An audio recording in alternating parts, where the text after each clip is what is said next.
तर आजचं जे प्रवचन आहे ते याच्यावर आहे की गौतम बुद्धांचं जे शासन आहे, बुद्ध शासन, त्याचा अंत कसा होईल. ओके. तर कपिलवस्तूमध्ये भगवान बुद्ध असताना सारीपुत्र येतात आणि विचारतात की अं, या या शासनाचा अंत कसा होईल आणि नेक्स्ट बुद्ध कोण आहे त्याबद्दल डिटेल मग भगवान बुद्ध सांगतात. तर भगवान बुद्ध म्हणतात की हे जे सायकल आहे, हे जे ही जी वर्ल्ड सायकल आहे सध्या ज्याच्यात आपण हो, ही सगळ्यात चांगली आहे. ओके. तर त्यामध्ये ककुसंद, कोणागमन, कश्यप आणि सध्या भगवान बुद्ध सध्याचे आणि मैत्री बुद्ध हे येणार आहे. ओके. त्याला म्हणतात बुद्ध कप्प. बुद्ध कप्पामध्ये 5 बुद्ध आहे, त्यापैकी 3 झाले. 3 कोण कोण? ककुसंद, कोणागमन आणि कश्यप. 3 झाले. चौथे जे आहे ते सध्याचे जे चालू आहेत ते आणि येणारे मैत्री. तर मग त्यानंतर भगवान बुद्ध म्हणतात की सारीपुत्र, काही गोष्टी आहेत ज्या माझ्या निब्बाणानंतर सुरू होतील. ओके. तर म्हणजे त्यांचं डिक्लिनेशन चालू होईल, म्हणजे त्यांचा ऱ्हास होणं सुरुवात होईल. तर काय काय आहेत, तर त्याच्यामध्ये ते भगवान बुद्ध म्हणतात की त्या शासनाच्या ऱ्हासाच्या ज्या गोष्टी आहेत त्या 5 आहेत, परंतु त्या स्टेप बाय स्टेप होतील. कशा प्रकारे होईल बा, अंत कशा प्रकारे होईल. तर ते भगवान बुद्ध म्हणतात की पहिले अटेनमेंट नष्ट होतील. बघा, अंगत वंश, अंगत वंशामध्ये हे भगवान बुद्धांनी सांगितलेलं आहे. पहिले काय होईल, अटेनमेंट म्हणजे सोतापन्न, सकदागामी, अनागामी, आर्यत्वंश, हे 4 ज्या स्टेजेस आहेत ते हळूहळू डिसअपिअर व्हायला सुरुवात होती. ते दिसणार नाही, हे लोक दिसणार नाही जास्त. पहिले कसं जसं विशाखा माता, त्याच्यानंतर जे जे होते मेन लीडर्स ते सगळे स्वतःपन्न होते, मिनिमम स्वतःपन्न होते. ओके. त्यानंतर जी मेथड आहे ती डिसअपिअर होईल. ओके. मेथड म्हणजे पद्धती, भगवान बुद्धांची पद्धती डिसअपिअर होईल.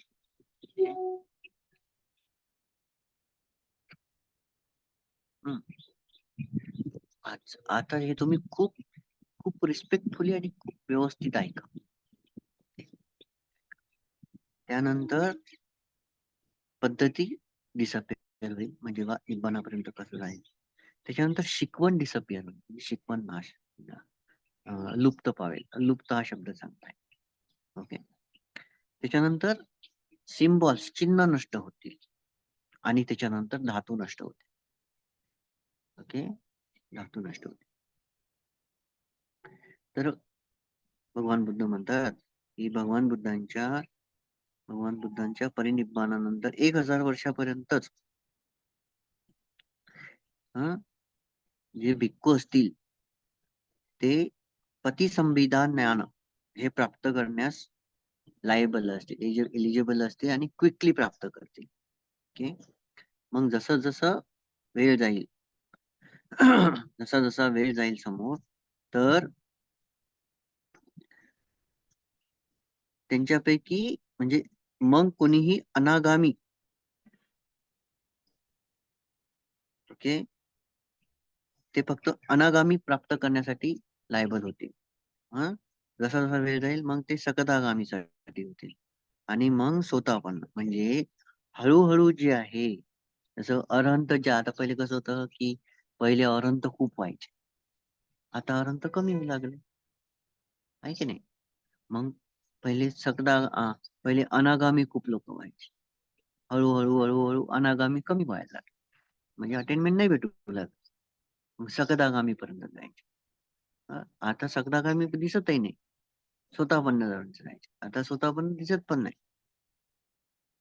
तर ते मग भगवान बुद्ध काय म्हणतात की ज्यावेळेस शेवटचा स्वतःपन्नाचा मृत्यू होईल,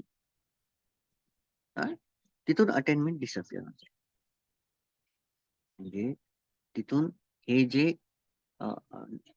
आर्यपुग्गल आहे हे ते पूर्ण नष्ट होऊन जातील. ओके. तर मग त्याच्यानंतर भगवान बुद्ध म्हणतात की मेथड, पद्धती. मग भगवान बुद्ध म्हणतात की जे शिष्य आहेत ते ज्ञान प्राप्त नाही करू शकतील, प्रज्ञा प्राप्त नाही करू शकतील आणि फळ आणि रस्त्यावर चालू नाही शकते. बघा भगवान बुद्ध काय म्हणतात त्यांच्या शिक्षण म्हणजे ते अनेबल राहतील रिअलाइज व्हायला. बघा मी दरवेळेस तुम्हाला प्रत्येक प्रवचनाने रिअलायझेशन सांगितलं. ओके. याला म्हणतात चतुपरिशुद्धीशील. ओके. आणि ते फक्त काय 4 प्रकारचे शील ठेवू शकतील. चतुपरिशुद्धीशील.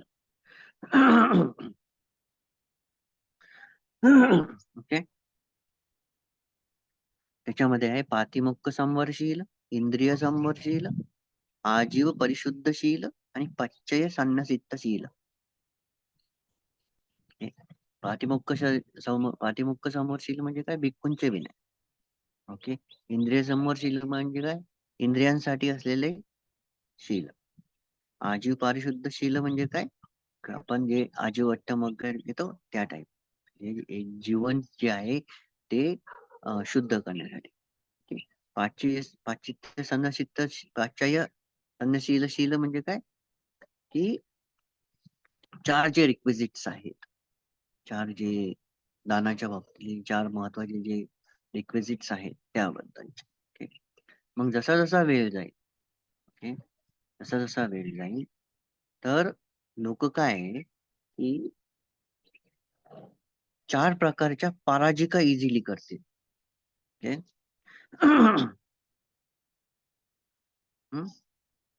आणि मेथड मध्ये बघा तिथं करतील, परंतु हळूहळू डिसअपिअर काय होते. मग डिसअपिअर होईल पराजिकाशील, जसं की कामे सुमिच्छारा, अधीन दाना, नंतर पानातिपाता आणि आणि एक शील आहे, हे तर खूप चांगलं आहे. Refraining from claiming to have attend the 4 spiritual levels.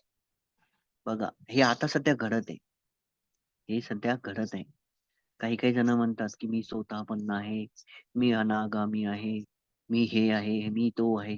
असं म्हटलं की हे कारण आहे बुद्ध शासनाच्या नाशासाठी.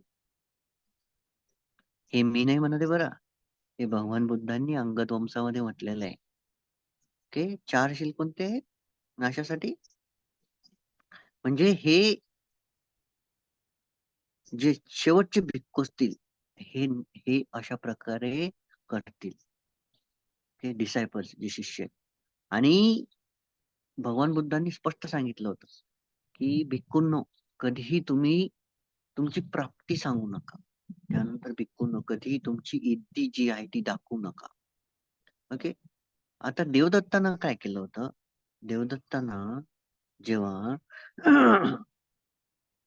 अजातशत्रूला इम्प्रेस करायचं होतं तर आपली इद्दी दाखवली होती. सेम वे भगवान बुद्ध म्हणतात की आपली इद्दी तुम्हाला दाखवायची नाहीये. ओके. तर हे शील ते लोक ठेवायला लागतील, पण तो वरचे कमी कमी होत जातील. जसं की बघा पहिले काय कमी झालं? अटेनमेंट. अटेनमेंट मध्ये काय कमी झालं? पहिले अरांतशील. पहिले अरंत होणं कमी झालं, मग अनागामी होणं कमी झालं, मग सकतागामी होणं कमी झालं, मग स्वतःपन्न होणं कमी झालं. आता पहिल्याला अटेनमेंट कमी झाली म्हणजे अटेनमेंट डिसअपिअर झाली. आता कसं 1 किंवा 2च अरंत असतात. एका शतकामध्ये 1 किंवा 2च अरंत होतात. किंवा त्याच्यापेक्षा होऊ शकतात. ओके. परंतु सिंगल किंवा डबल्स मध्येच आहे आकडा. ट्रिपल मध्ये नाही जात. ओके. आपण असं नाही म्हणत की 100 अनंत आहेत, 200 आहेत, 300 आहेत. इम्पॉसिबल आहे. ओके. तशी प्रॅक्टिस नाहीये सध्या. आपण डिसअपिअरन्स पिरियड मध्ये आहे, हे लक्षात ठेवा तुम्ही. ओके. आपण नाशाच्या कगारावर आहे. ठीक आहे. एक मिनिट.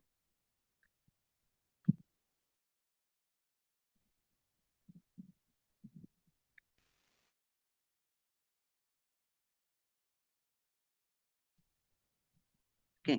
तर अटेनमेंट्स या प्रकारे म्हणजे जी प्राप्ती ते नष्ट व्हायला सुरुवात आहे. मग मेथड मध्ये काय काय आहे? शील आहे. ओके. समाधी आहे. प्रज्ञा आहे. ओके. मग चतुपरिशुद्ध शील जे आहे तेच ठेवतील. पातिमोक्ष, इंद्रिय, आजीव आणि पैच्चय. म्हणजे काय? समाधी प्रज्ञा गेली, शीलच ठेवायला लागतील. मग शील पण चालल्या जातील. मग शील हे वरचे शील काय होतील? हे झाले हायर शील. मग ते डिसअपिअर होतील. मग कोणते ठेवतील लोक? मग कोणते ठेवायला लागतील? जसं की हत्या न करणं बा, त्याच्यानंतर चोरी न करणं आणि कामेसुमीचे, हे 3 शील मेन राहतील. आणि चौथं spiritual level, refraining refraining from claiming to have attend the 4 spiritual level. परंतु ब्रोक करायची सुरुवात म्हणजेच हे नष्ट होण्याची सुरुवात. ब्रेक करण्याची सुरुवात म्हणजेच हे सर्व नष्ट होण्याची सुरुवात. पहिले सांगत नव्हते की बा मी स्वतः पण आहे, मी अनागामी आहे, मी हे आहे, मी ते आहे, असं सांगत नव्हते. तर हे डिक्लाइनिंग, ही डिसअपिरियन्स ऑफ द मेथड आहे, हे चिन्ह आहे. ओके. मग होईल डिसअपिरियन्स ऑफ लर्निंग.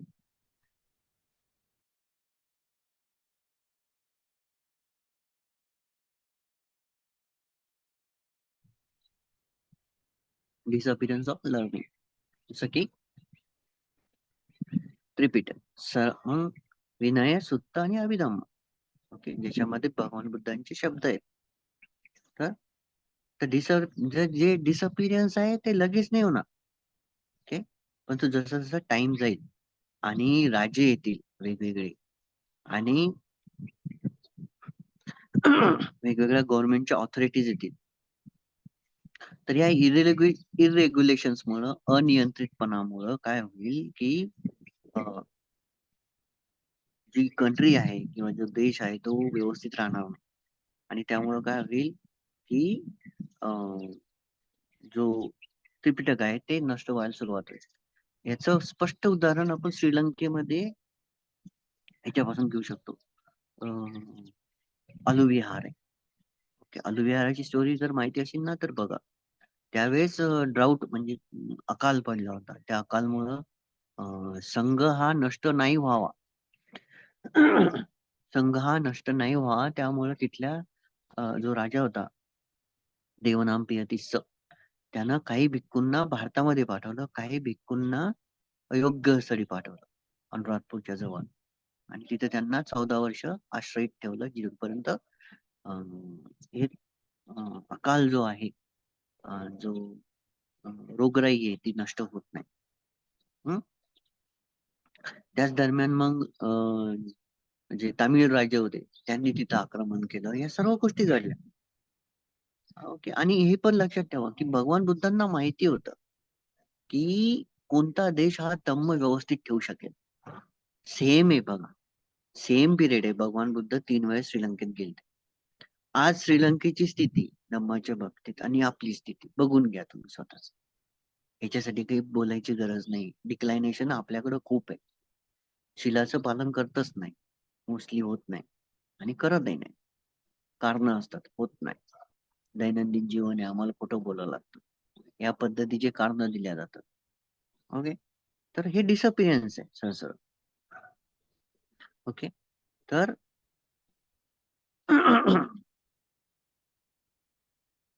तर काय होईल की लोक जे आहेत ते हळूहळू संघाला दान देणं सोडून देतील. याच्यामध्ये काय राहील? चिवर देणं सोडून देतील, भोजन देणं सोडून देतील, त्याच्यानंतर आजारपणामध्ये मदत करणं सोडतील, त्याच्यानंतर त्यांच्यासाठी राहण्याचं जे ठिकाण आहे ते करणं सोडून देतील. Okay? आणि जे चांगले लोक आहेत, ओके, जे चांगले आहेत ते संघाची अशी दुर्दशा पाहून ते संघामध्ये प्रवेशच घेणार नाही. आणि त्याच्यामुळे काय होईल की जी शिकवण आहे भगवान बुद्धांची ते लोक प्राप्त करणं सोडून देतील, शिकणं सोडून देतील. अशा पद्धतीनं जी लर्निंग आहे, जी शिकवणं आहे, जे शिकणं आहे ते सुटून जाईल. तर पहिलं शिकणं काय सुटेल की म्हणजे पहिलं लुप्त काय होऊन जाईल, नाश म्हणजे डिसअपिअर काय होऊन जाईल, तर अभिधम्म होईल. त्याच्यामध्ये पण काय होईल, तर सुरुवात होईल पठाणापासून, मग होईल यमक, कथावत्तू, पुग्गल पन्याती, धातू कथा, या प्रकारे ते लुप्त व्हायला सुरुवात होईल. ओके. मग सुत्त पिटक होईल, मग अभिधम्मानंतर सुत्त पिटक. सर्वात आधी नष्ट होईल आणि लुप्त होईल अंगुत्तर निकाय, मग सुत्त पिट म्हणजे अंगुत्तर निकाय, मग संयुक्त निकाय, मध्यम निकाय, दिग्ग निकाय, आणि त्याच्यानंतर जातकवारी वारी. बघा कसं होते, स्टेप बाय स्टेप. हा, जातकावारी, जातका, मग जातकामध्ये स्टोरीज ज्या आहेत त्या हळूहळू नष्ट व्हायला, डिसअपिअर व्हायला सुरुवात होऊन जाते. सर्वात आधी जी डिसअपिअर होईल स्टोरी भगवान बुद्धांनी सांगितलेली व्यसनतर, कालची व्यसनतरा जातका पहिले डिसअपिअर होईल, मग आपणका जातका डिसअपिअर होईल, आणि हळूहळू लोक जातक कथा विसरून जाते. मग बाहेर येईल विनय पिटकावर, मग हळूहळू विनय पिटक पण लुप्त होऊन जाईल. मग फक्त लोक 4च लाईन धम्माच्या लक्षात ठेवतील, फक्त 4 लाईन लक्षात होईल शेवटी शेवटी, आणि नंतर त्या 4 लाईन सुद्धा लोक विसरून जातील.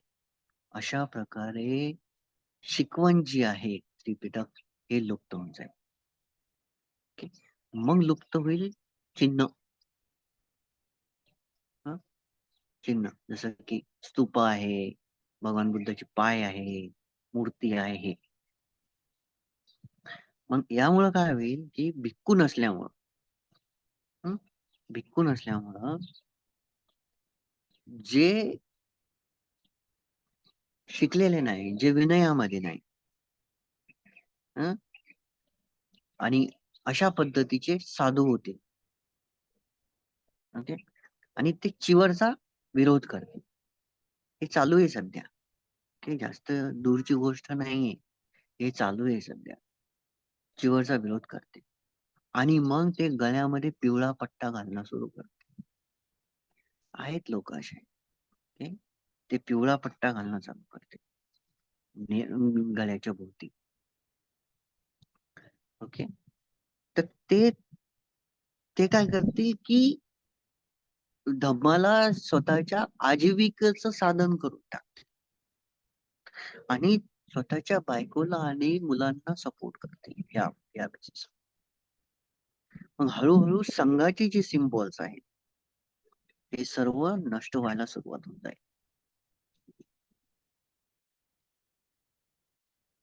आणि हे जे येलो नेकवाले आहेत, पिवळ्या कपड्यावाले आहेत, ओके, मग हे किलिंग चालू करतील प्राणी आणि पक्ष्यांची, आणि हळूहळू या पद्धतीनं हे सिम्बॉल आणि चिन्ह जे आहे ते नष्ट होऊन जातील धम्मामध्ये. मग बारी येईल रेलिक्स वर, धातू.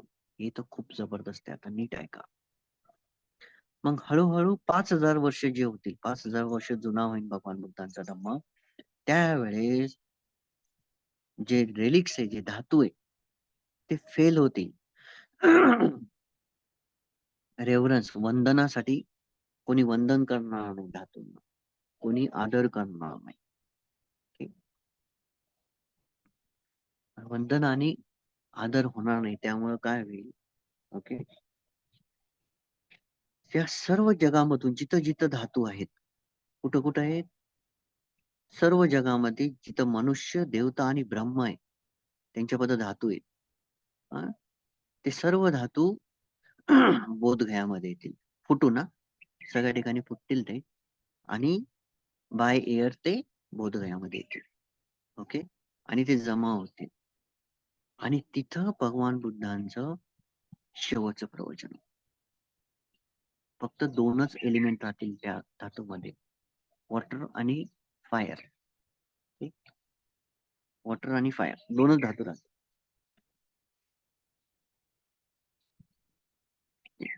आता बघा, त्यावेळेस एक साधा मनुष्य सुद्धा ते प्रवचन ऐकू शकणार नाही. एक साधा मनुष्य सुद्धा ते प्रवचन ऐकू शकणार नाही.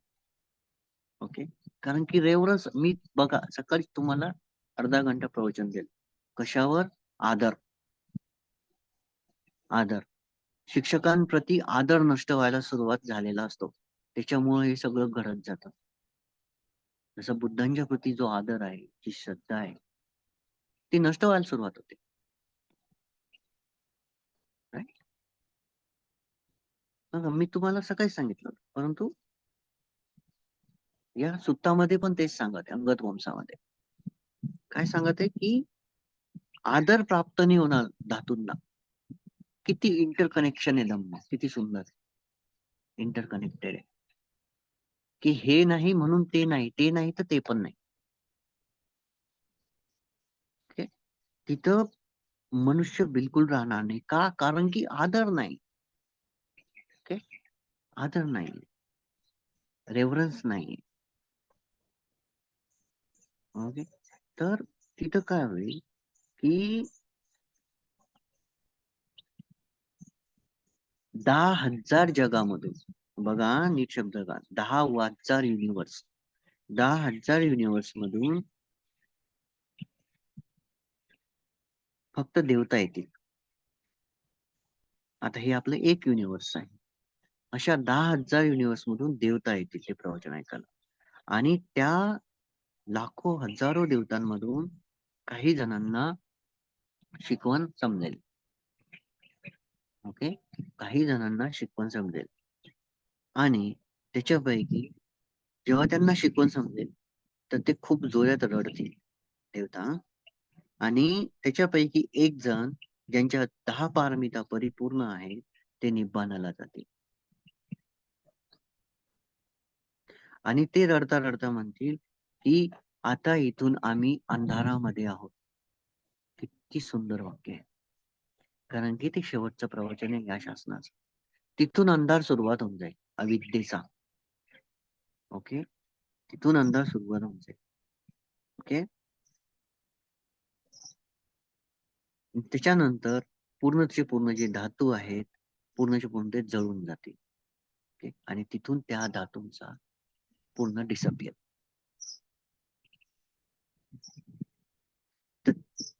अशा प्रकारे 5,000 वर्षाच्या कालावधीमध्ये 2,500 वर्षामध्येच बौद्ध धम्म हा नष्टतेला सुरुवातीला लागलेला असेल. अंगद वंश भगवान बुद्धांचं सांगत आहे ना. त्याच्यानंतर त्याच्यानंतर ज्या वेळेस माणसाचं वय 10 वर्ष होऊन जाईल, मैत्रेय बुद्ध येण्याचा काळ सांगत आहे तुम्हाला. माणसाचं वय 10 वर्ष होऊन जाईल आणि लग्नाचं वय हे 5 वर्ष राहील. त्यावेळेस जी चव असेल, चवीमध्ये फक्त कुद्रुसा नावाचं आणि ज्याला आपण बटर म्हणतो, म्हणजे साखर आणि मीठ, हे पूर्ण डिसअपिअर झालेलं असतं. गोड आणि खारट ही जी चव आहे त्यावेळेस राहणारच नाही. आणि त्यावेळेस सगळ्यात मोठं अन्न आहे कुद्रुसा असेल. आणि त्यावेळेस वंदन कोणाला केल्या जाईल? वंदन केल्या जाईल जे 10 अकुशल मध्ये परफेक्ट आहेत, हायर आहे, त्यांना वंदन केले. जसं आपण आज कसं हुशारांना वंदन करतो, हुशारांना रिस्पेक्ट करतो, तसं त्यावेळेस जे एकदम क्रूर असतील त्यांना त्यांना लीडर ठेवल्या जाईल, त्यांना वंदन केलं. ओके, त्यावेळेस आई, बहीण, भाऊ हे नाते राहणार नाही. मनुष्यता, मानवता ही पूर्ण नष्ट झालेली असेल. ओके, माणसं कसे जगतील? जसे शेळ्या, मेंढ्या, कुत्रे जगतात त्या टाईप माणसाचं आयुष्य राहील. मग त्याच्यापैकी काही जण, ओके, जसं आता आपण काही शिकारी कसं याला मारतात, प्राण्याला, कोंबडीला कापतात किंवा हरणाला किल करतात. तर त्यावेळेस असा खेळ म्हणून हत्या केल्या जाईल आई वडिलांची. आई वडील आणि स्वतःच्या मुलाची, भावाची खेळ म्हणून हत्या केल्या जाईल. बघा किती क्रूरता आहे त्यावेळेस. खेळ म्हणून हत्या केल्या जाईल. आणि त्यावेळेस पुन्हा सांगतो, 7 दिवसाचा असा पिरियड असेल ज्यावेळेस 7 दिवसाचा असा पिरियड असेल की त्यावेळेस फक्त हत्या केल्या जातील. त्यावेळेस फक्त हत्या केल्या जातील. आणि त्या 7 दिवसाच्या पिरियड मध्ये काही जणांना समजेल की आपण खूप चुकीचं करत आहोत. आता हे कोण आहेत ते समजणार आहे. मी सांगतो.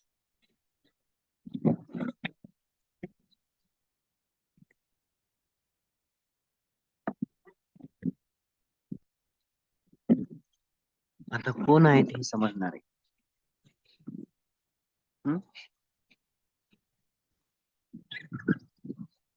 त्यांना समजेल की हे जे आपण हत्या करत आहोत, किलिंग करत आहोत, हे खूप चुकीचं आहे. तर हे समजणारे असतील या काळामध्ये मैत्री भावना करणारे. आता सध्या सायनेशन पिरियड मध्ये जे भिंत डेव्हलप करतायत ना, जर चुकून त्या पिरियड मध्ये जन्म झाला तर हे हत्या करण्यापासून थांबतील. आणि जसं यांच्या मनामध्ये विचार येईल की सगळं चूक करत आहोत, आपण थांबवलं पाहिजे आणि चांगलं वागलं पाहिजे, हा एक विचार आल्यानंतर त्यांचं आयुष्य वाढायला सुरुवात होऊन जाईल. मग वाढता वाढता ते कसं होईल, 20 वर्षाची होती. मग त्यांच्यामध्ये सॉरी शील वाढतील. जसे शील वाढतील ऑटोमॅटिक त्यांचं आयुष्य 80, 160 या पद्धतीनेच वाढणार. 80, 160, 320, 640, 2000, 4000, 8000, 20000, 40000. ओके. आणि मग माणसाचं आयुष्य होईल 80,000. त्यावेळेस लग्नाचं वय असेल 500 वर्ष. मग त्यावेळेस जे डिजीज असतील, जे रोग असतील, ते असतील इच्छा, भूक आणि वृद्धत्व. हे 3च रोग राहतील ना. आणि हा जो इंडिया आहे त्यावेळेस सगळ्यात प्रॉस्परस असेल जगामध्ये. संपूर्ण जगामध्ये याच पिरियड मध्ये होणार आहे, याच कल्पामध्ये होणार आहे हे सगळं. या पृथ्वीचा अंत, या पृथ्वीचा नाश होणार नाही, याच कल्पामध्ये होणार. हे कन्फर्म नाही की या पृथ्वीचा नाश, या पृथ्वीचा अंत होईल, परंतु याच्याबद्दल मी क्लेरिफिकेशन घेऊन घेईन. पण ऍज पर माय अंडरस्टँडिंग म्हणतो की याच कल्पामध्ये होणार, कारण की हाच बुद्ध कल्प आहे. ओके. तर सांगता येत की मे बी आपलं आयुष्य दुसऱ्या युनिव्हर्स मध्ये असू शकतं किंवा कुठं असू शकतं, परंतु याच कल्पामध्ये, कारण की हे बुद्ध कल्प आहे, मैत्री बुद्धाची स्टोरी सांगते. तर खूप श्रीमंत होऊन जाते आणि त्याच्यानंतर जे सिटी आणि शहर असतील ते एकमेकाच्या खूप टच असतील, जवळजवळ असतील. अशा लोकांमध्ये आजचं जे वाराणसी आहे, त्यावेळेस हे नाव असतील केतुमती. केतुमती नाव असेल त्यावेळेस या वाराणसीचं. आणि ती सर्वात श्रीमंत असेल. ओके. आणि त्या केतुमती मध्ये 84,000 तालुके असतील. त्यावेळेस त्या केतुमतीचा जो राजा असेल त्याचं नाव असेल संख.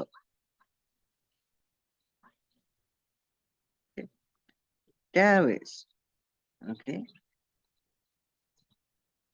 मैत्रेय बुद्ध अराईज होते. ज्यांची प्रज्ञा आणि करुणा खूप मोठी असेल, जे मनुष्य आणि देवतांना सत्य शिकवते, जे सुरुवातीला सुंदर असेल, मध्याला सुंदर असेल आणि शेवटी सुद्धा सुंदर असेल. तर भगवान बुद्धांचं मैत्रेय बुद्धाचं जे आयुष्य असेल ते 80,000 वर्ष असेल. ओके. तर जी हायर लाईफ आहे, जे उच्च जे जीवन आहे, तर ते सध्या आपण गौतम बुद्धामुळेच बघू शकत नाही, सध्याच्या या पिरियड.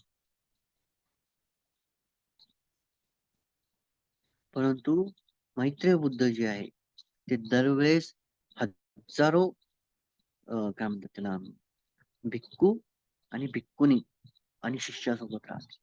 तेव्हा ते वॉक पण करतील, तर असं नाही की 5, 10, 50, 500 असेच राहतील. त्यावेळेस हजारो त्यांच्या पाठीमागे असतील. ओके.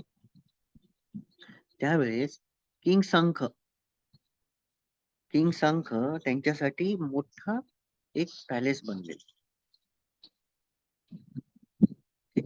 आणि तो पॅलेस जो आहे, राजवाडा आहे त्याला, ओके, तो कुठं बनेल माहिती का? प्रयाग मध्ये, गंगा नदीच्या काठी. प्रयाग प्रयाग गंगा नदीच्या काठी. आणि त्यावेळेस तो ज्यावेळेस हे बनेल, गंगा नदीच्या काठी तो बनेल आणि तो दानात देऊन टाकेल, तर तिथं तो काय करेल, राजेशाही सोडून देईल आणि स्वतःला भिक्खू बनवून टाकेल मैत्री बुद्धांच्या खाली. आणि हे जे मैत्री बुद्धाचा जो काळ आहे तो याच सेम कप्पामध्ये आहे. आणि त्याच्यानंतर जो नेक्स्ट बुद्ध आहे, ओके, बुद्ध रामा. ओके, बुद्ध रामा आहे. मला हे माहिती की कोणते रामा आहेत, ते रामा आहे का वगैरे, परंतु ओके, बुद्ध रामा येतील. ओके, पण ते केव्हा येणार आहे? मैत्रीय बुद्धांच्या 1,00,000 वर्ल्ड सायकल नंतर. Yes, 1,00,000 world cycle. मैत्रीय बुद्धाच्या 1,00,000 वर्ल्ड सायकल नंतर. बघा, नीट लक्ष द्या. आता सध्याचं जे कल्प आहे त्याच्यामध्ये मैत्री बुद्ध आहे, 5 बुद्ध आहे सध्याच्या कल्पामध्ये, त्याला बुद्ध कप्पा म्हणतात. परंतु मैत्रीय बुद्ध गेल्यानंतर इंटरमिजिएट जो पिरियड आहे तो 1,00,000 वर्ल्ड सायकल आहे. 1,00,000 वर्ल्ड सायकल म्हणजे काय? एक वेळेस जगाचा अंत, या ब्रह्मांडाचा अंत, ब्रह्मांडाची सुरुवात. पुन्हा अणुरेणू ते करतील, पुन्हा डायनासोर्स येतील, पुन्हा पुन्हा पुन्हा पुन्हा किती वेळेस? 1,00,000 वेळेस. त्याच्यानंतर बुद्ध रामा येतील.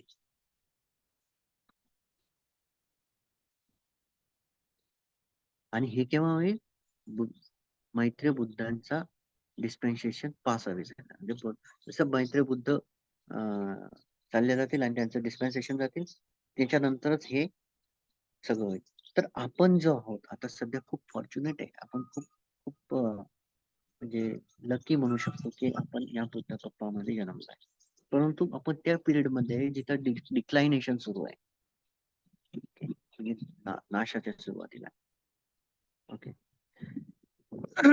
परंतु आपण हे नाही पाहिलं पाहिजे की बा चला ठीक आहे, आपण मैत्री बुद्धाच्या वेळेस येऊ, नाही, ही चूक. परंतु त्यावेळेस जे आहे निब्बाण खूप फास्ट भेटेल मैत्री बुद्धाच्या काळामध्ये, मैत्री बुद्धांच्या वेळेस. तर अकॉर्डिंग अंगत वंशा, अकॉर्डिंग टू अंगत वंशा, नीट ऐका आता. अकॉर्डिंग टू अंगत वंशा, ज्यांनी ज्यांनी संघाला फोडलंय, लाईक देवदत्त, ते तर रिझल्ट आहे की ते हेल मध्येच गेले, नरकातच गेले. हे कधीही मैत्री बुद्धाला पाहू शकणार नाही. आता मी हे सांगत आहे की मैत्री बुद्धाला कोण नाही पाहणार आहे.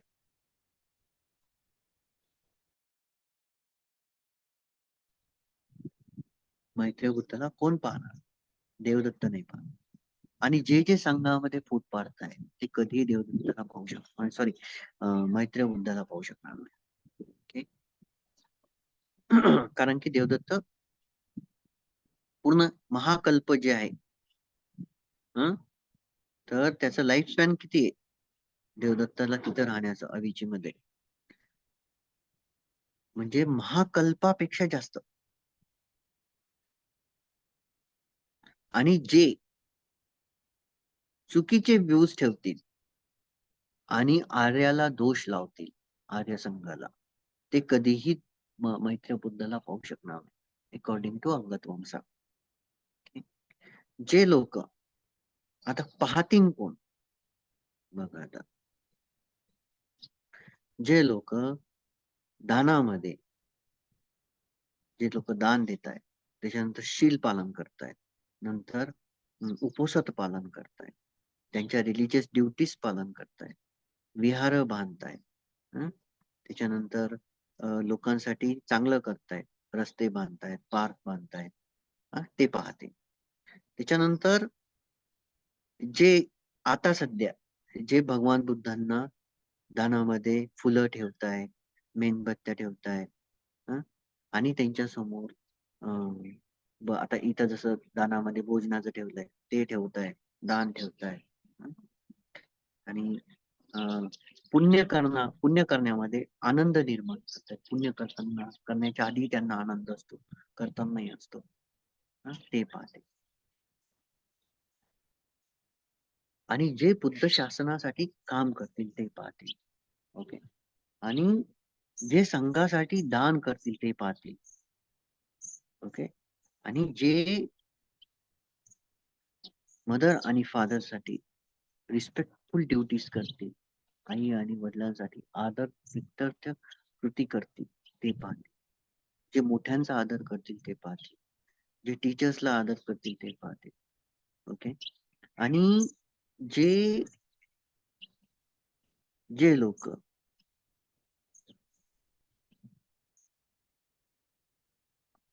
मैत्रेय बुद्धांचं प्रवचन एकदम योग्यरित्या ऐकतील, हे बघा, हे वाक्य खूप चांगलं आहे. मैत्रेय बुद्धांचं प्रवचन जे एकदम लक्ष देऊन ऐकते ते तिथंच आरांत होते. बघा, म्हणजे मैत्रेय बुद्धांच्या प्रवचनामध्ये इतकी ताकद असेल की ऐकल्या ऐकल्या आनंद होते. ओके. आणि तर भगवान बुद्धांनी मग पुन्हा प्रवचनामध्ये सांगितलं की फ्युचरचे किती बुद्ध भगवान बुद्धांनी सांगितलं 10. ओके. तर मैत्रेय, रामा, कोसर, अभिभू, नंतर दिग्गसोनी, समकच्छ, सुभा, ब्राह्मणोदय्या, नालागिरी आणि परलय्या. तर अशा प्रकारे हे 10 समोरचे येणारे.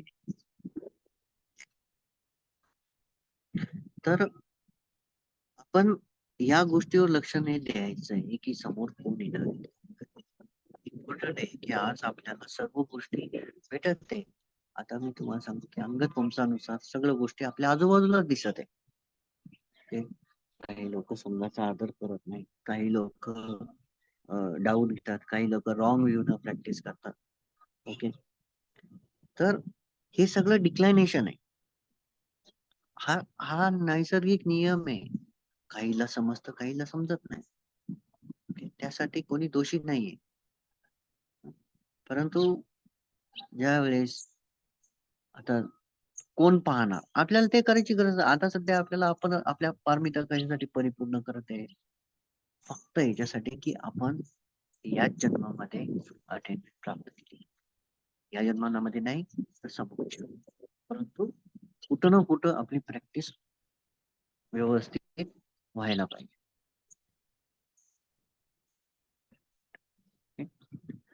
आता ज्या वेळेस मी म्हटलं भटकू नका रे, भटकू नका, हे कशासाठी म्हणत, ऍज अ कल्याण मित्र म्हणत. ओके.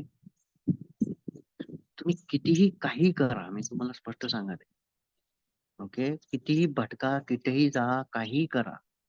बघा, मी प्रवचनामध्ये बोलत आहे, हे प्रवचन कितीतरी वर्षानुवर्ष राहणार. ओके. तर कुठेही भटका, काही करा, शेवटी तुम्हाला संघाच्या जवळ यावं लागणार आहे. 100% गॅरंटी. ओके. याशिवाय काही पर्याय नाही. आजच्या डेटमध्ये आर्य संघ भेटणं खूप अवघड आहे. ओके. तोंडानं बोलणारे आर्य नसतात.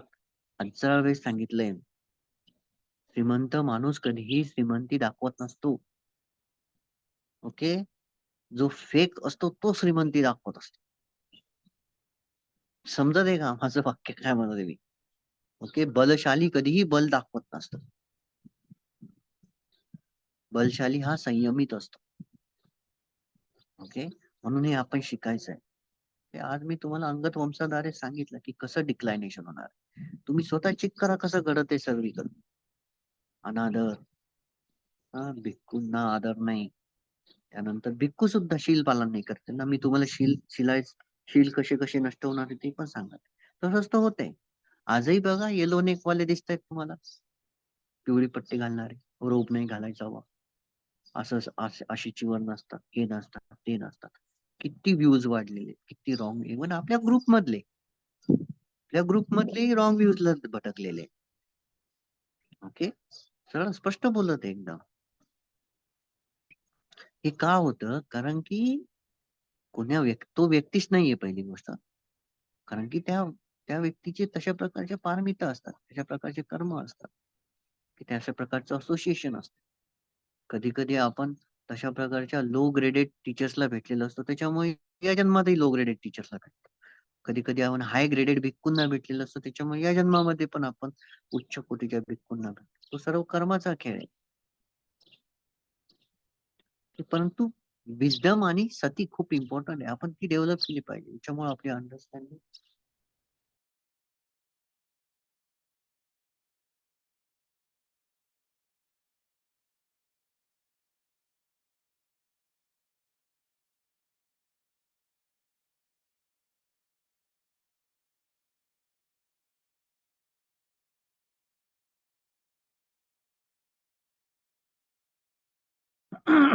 आवाज येत आहे?